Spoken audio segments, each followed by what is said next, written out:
মসজিদ থেকে ওই ব্যক্তি বের হবে না, বসে থাকবে, ফজরের নামাজ পড়ে রব্বে কারীমের সন্তুষ্টির জন্য জিকির করতে থাকবে, আল্লাহ আল্লাহ সুবহানাল্লাহ আলহামদুলিল্লাহ লা ইলাহা ইল্লাল্লাহ।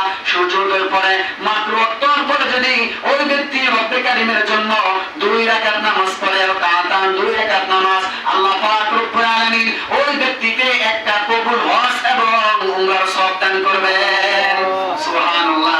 হজ উমরা করতে বহুত টাকা লাগে, পুরো 6 লাখ 10 লাখ লাগে উমরা হজ করলে, কিন্তু ফজরের নামাজ পড়লে আধা ঘন্টা বসে 1 ঘন্টা বসে থাকলে আপনি ফার্স্টে 1.5 লাখ টাকা লাগে কমপক্ষে। উমরা করলে 15 দিনের সফর, বড় হজ করলে 5-6 লাখ টাকা লাগে। এইটা কবুল হইতে পারে কি হইতে পারে না হইতে পারে, কিন্তু ফজরের নামাজ পড়ে সূর্যোদয় পর্যন্ত তাসবিহ তাহলিল জিকির আজকার করার পরে 2 রাকাত নামাজ যদি কোনো ব্যক্তি পড়ে, আল্লাহ পাক রব্বুল আলামিন আল হাজ্জি ওয়াল উমরা এবং কবুল হজের সব আল্লাহ তাআলা ওই ব্যক্তির আমলনামায় দিয়ে দিবে। সুবহানাল্লাহ। কিন্তু সংখ্যা খুবই কম, 1 জন 2 জন নাই বললেই চলে। কিন্তু আমরা সামনে প্রত্যেকেই যে আমরা আমল করি নগদ লাভ চাই, নগদ কি চাই?